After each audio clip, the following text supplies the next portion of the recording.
انت هتفضل. امال انا موهوب في ايه يا اسطى؟ انا موهوب في ايه؟ قول لي انا موهوب في ايه؟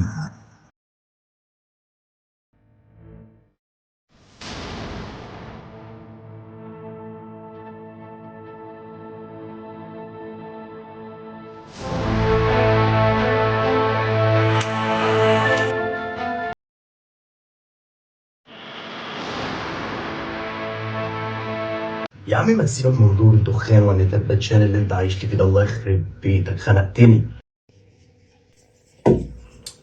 انت هتفضل. انت مين يعني؟ ما تهدى علينا يا عم الفنان وتسيبك من جو الافلام اللي انت عايش لي فيه ده. استغفر الله العظيم. انت جاي لي وعايز ايه؟ اصل ما بشوفش خلقتك غير لما يكون في مصلحه. ها، اخر كلمتين يا عم بخ. بصراحه كده انا خارج انا والقطه عايز 450 جنيه، اصل الحلقه غساله ومفيش فلوس. يا ما نفسي تبطل العاده الوسخه دي وتنزل تدور على شغل. انت هتعملي زي امي؟ قال ايه؟ عايز انا اشتغل محاسب. طب ما تشتغل محاسب، حلوه دي ومش محتاجه شهاده. يا اسطى انا جربت حاجات كتير وما نفعتش. لعبت كمان اجسام وفشلت. مش لعبتك. حتى الغنى اللي بحبه ساعة ما دخلت مش هموت. مش دخلتك.